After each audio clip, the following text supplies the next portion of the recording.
भाई सच ही कहते हैं, पराया खून पराया होता है। और तुम्हें तो पता है खून का कितना असर होता है।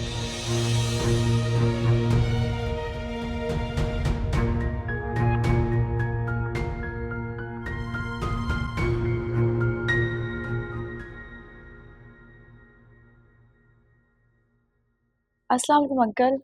वालेकुम सलाम। आप कब आए? बस अभी थोड़ी देर पहले। तो आप यहाँ अकेले बैठे हैं और अम्मी कहाँ हैं? हाँ, वो दरवाजा नॉक हुआ था, बाहर देखने गए हैं। बैठो। एक बात बताओ, आपा बता रही थी कि तुमने यूनिवर्सिटी जाना छोड़ दिया है। अब्बास भाई ने मना किया है। सब ठीक तो है ना? जी सब ठीक है।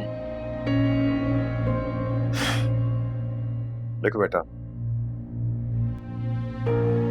मैं रिश्तों के फर्क को अच्छी तरह से जानता हूं।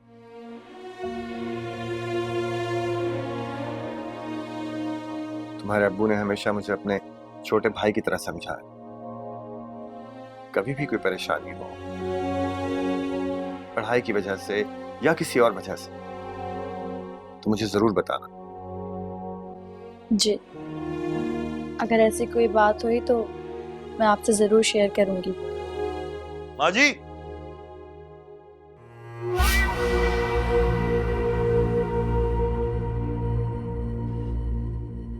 वो माँ जी कहाँ हैं?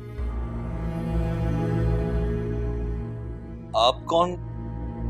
मैं आपको पहचाना नहीं। मेरा मतलब है कभी देखा नहीं आपको।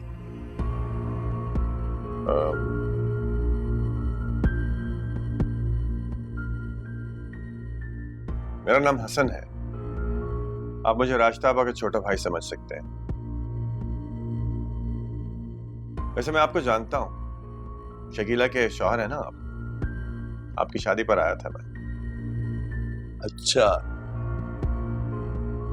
तुम यहाँ क्या कर रहे हो? आपसे बात करने के लिए आया था, लेकिन यहाँ तो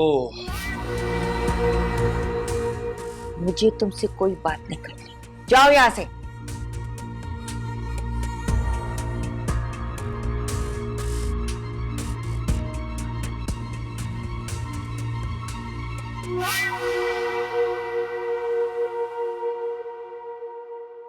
बेटा, तुम्हें इस तरह हसन से नाराज होकर नहीं आना चाहिए था। अम्मी मैं आपको सब कुछ बता चुकी हूँ। आप क्या चाहती हैं कि मैं वहीं पर रहती और हसन छोटी छोटी लड़कियों के साथ चक्कर चलाता रहता और मैं बर्दाश्त करती रहती, मजाक बन के रहती? आप यही चाहती हैं ना? बेटा मैं ऐसा नहीं चाहती थी। मेरा मतलब था कि बातचीत से बड़ा मसला हल हो जाता है। तुम एक बार उससे बात तो करके देखती। हो सकता है इस मामले में तुम्हें गलतफहमी हो गई हो। गलतफहमी? मोहब्बत का इजहार किस तरह किया जाता है अम्मी, मुझे बहुत अच्छी तरह से पता है। बच्ची नहीं हूं मैं। उस लड़की ने हसन को मैसेज किया था और मैंने मैसेज देखा भी। अगर हसन के दिल में चोर नहीं था तो मुझे बता देता ना, मुझे बता देता कि ये सब कुछ नहीं है, मुझे समझा देता। मुझे छुपाने की क्यों कोशिश की उसने? भाई आप ही, ये भी तो हो सकता है कि वो आपके डर की वजह से आपको ना बताना चाहते हो, कि कहीं आप नाराज ना हो जाए या उल्टा उन्हीं पर शक ना करें। और अगर देखा जाए तो ऐसा ही हुआ है, क्योंकि हसन भाई ऐसे बिल्कुल नहीं है। इतने अरसे में हम उनको इतना तो जानते ही हैं। बहुत तरफदारी नहीं हो रही है उसकी? वो शौहर मेरा है तुम्हारा? उज़मा, कैसी बातें कर रही हो? बात करने से पहले सोच समझ तो लिया करो। अगर ऐसा होता तो आज ये यहाँ करना बैठी होती।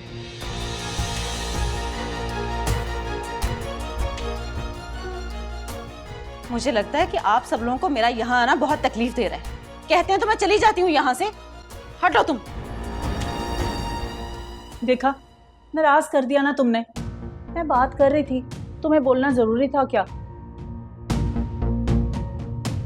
अब मैं देखती हूँ उसको।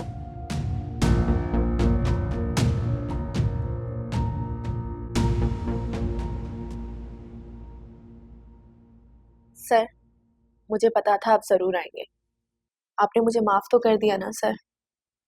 अगर आप कहेंगे तो मैं फिर से आपसे कान पकड़ के माफी मांग लूंगी। बच्चों वाली हरकतें मत करो अनीला। मैं सिर्फ यहाँ तुम्हारी वालदा के इसरार पर आया हूं। तुम्हें पता है तुम्हारी वजह से मेरी जाती जिंदगी कितनी मुतासिर हुई है। मेरी बीवी नाराज हो गई है, घर छोड़कर चली गई है। तुम्हारे उस स्टूपिड मैसेज की वजह से उसका शक यकीन में बदल गया है।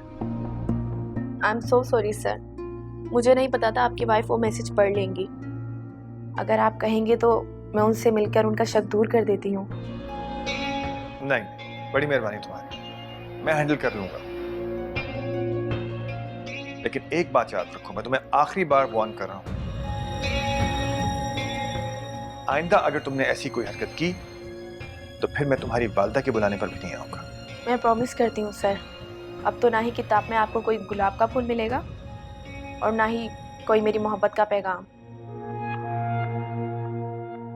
लेकिन प्लीज आप आने से मना मत करें। जब तुम ऐसा कुछ करोगी नहीं तो फिर मैं आने से मना क्यों करूंगा। खैर, पढ़ाई शुरू करते हैं, पहले जी बहुत सर। हर्ज हो गया।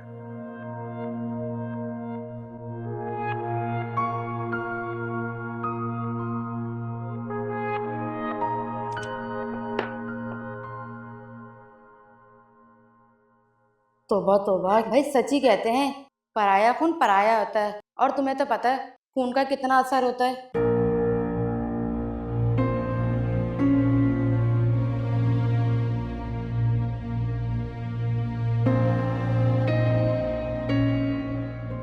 अगर तुम दोनों चंदा के बारे में बात करने आई हो ना, तो उस बारे में मैं कोई बात नहीं करूंगा। मैं फैसला कर चुका हूं।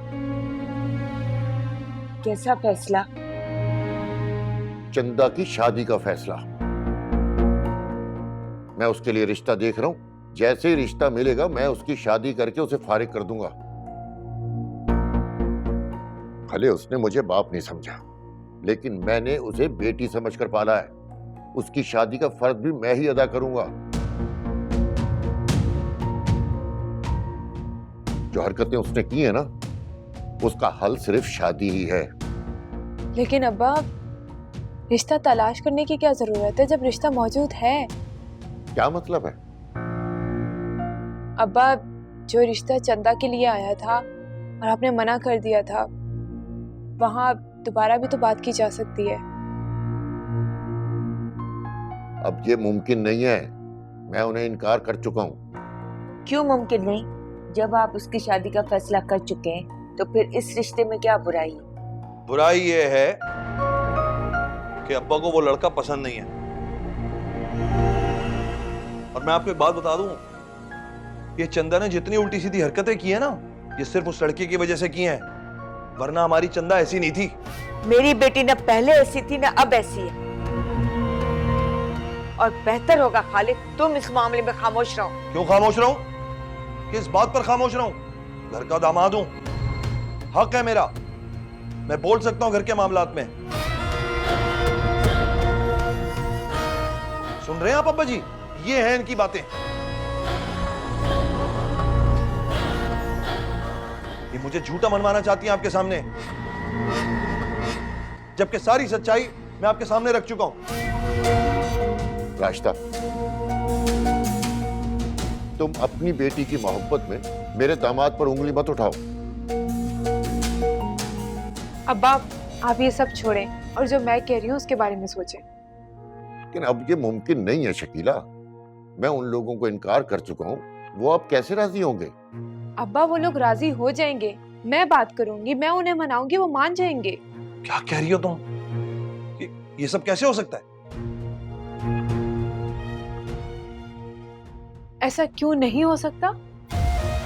बाजी इनकार कर चुके हैं एक बार, अब तुम जाओगी जाके ये बात दोबारा करोगी, क्या सोचेंगे वो बज्जी के बारे में? खुद सोचो।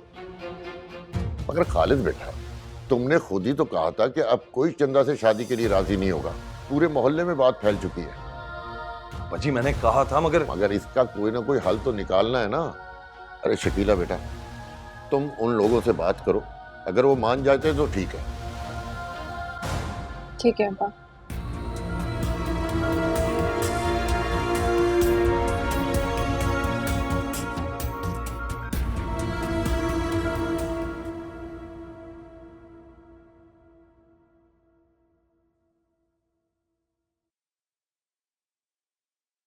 भाई अब तुम ये अपना उदास चेहरा ठीक कर लो, क्योंकि अब्बा तुम्हारे और उमर के रिश्ते के लिए मान गए हैं। अब्बा सच में मान गए? हाँ, और कल अम्मी और मैं उमर के घर जा रहे हैं। तुम ऐसा करो, उसको फोन करो, उसे बताओ कल हम लोग आ रहे हैं। Thank you so much Shakila. वैसे एक बात पूछूं? पूछो। तुम्हें मुझ पे गुस्सा नहीं आता खालिद भाई की वजह से? मैं तुम पे गुस्सा क्यों करूंगी? जो कुछ हुआ मैं जानती हूँ उसमें तुम्हारी कोई गलती नहीं है। मैं खालिद की बीवी हूँ, उसके रवैये को बहुत अच्छी तरह से जानती हूँ। काश तुम्हारी शादी खालिद भाई के बजाय एक अच्छे इंसान से हुई होती तो तुम बहुत खुश रहती। शायद खालिद भाई ऐसे ना होते। ये तो किस्मत की बात है। मेरी किस्मत में खालिद जैसा शख्स ही लिखा था। खैर तुम ये सब छोड़ो और खालिद के खौफ को अपने दिल से निकाल दो, और उमर को फोन करो। मैं आती हूँ अभी, ठीक है? चलो मैं आती हूँ।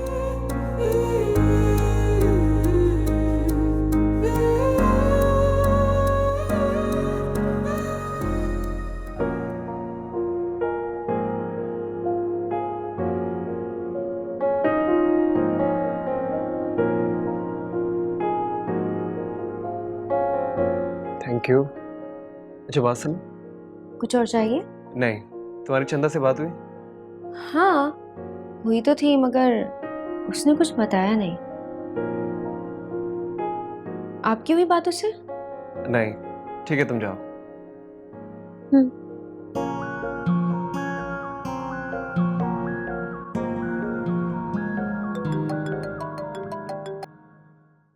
हेलो चंदा। क्या कर रहे थे? तुम्हारी तस्वीरें देख रहा हूँ और तुम्हें याद कर रहा हूँ। और तुम? मैं भी तुम्हें याद कर रही थी। मगर तुम्हारे पास तो मेरी तस्वीर ही नहीं है। तुम्हें याद करने के लिए मुझे किसी तस्वीर की जरूरत नहीं पड़ती, क्योंकि तुम्हारी तस्वीर मेरे दिल में बसी है। अच्छा बताना ये था कि अम्मी और शकीला ने अब्बा को मना लिया है। शकीला और अम्मी कल तुम्हारे घर आएंगे, तुम्हारी अम्मी से बात करना है। वाकई? इसका मतलब है कि इसका मतलब चंदा सिर्फ उमर की है और सिर्फ उमर की रहेगी।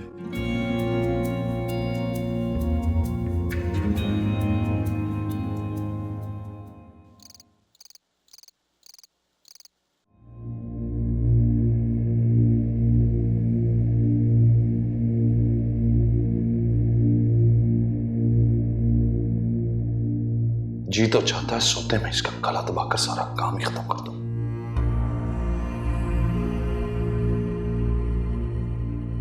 मैं तो चंदा को पाने के लिए दिन रात सोच रहा हूं।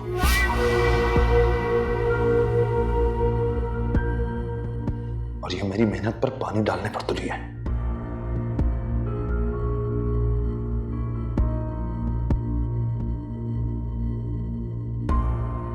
और एक तरफ वो चंदा है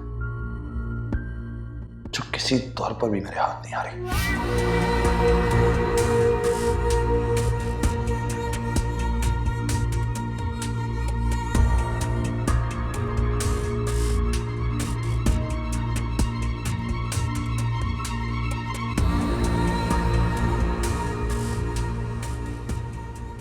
नींद आती नहीं क्यों मुझे रात भर, जीना अपना तो जैसे एक सजा बन गया। तेरी यादों के पल पल मैं यूं गिनता रहा, हक जीने का बस ऐसे ही अदा हो गया।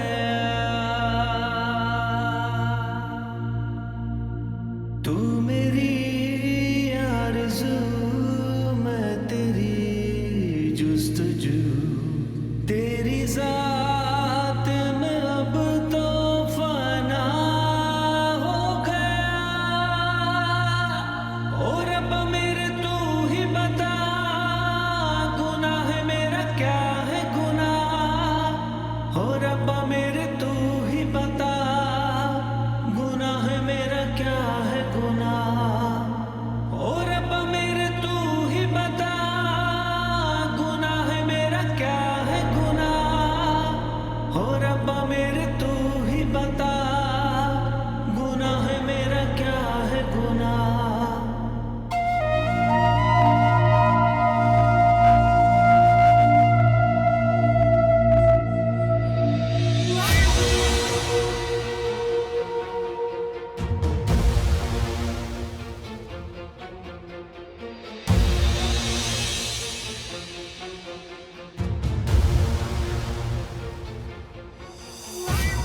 खामोश, बिल्कुल खामोश।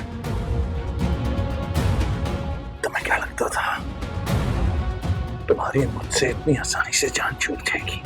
नहीं, ये तुम्हारी भूल है। मैं साए की तरह तुम्हारे साथ रहूंगा। जहां चंदा वहां खालिद। अब तो खेल का मजा आना शुरू हुआ है चंदा। तुम जितना मुझसे भागने की कोशिश करोगी, दूर होने की कोशिश करोगी, पाने की ख्वाहिश उतनी बढ़ती जाएगी। और तुम्हें कहा था ना, मैंने कहा था कि तुम मुझसे नहीं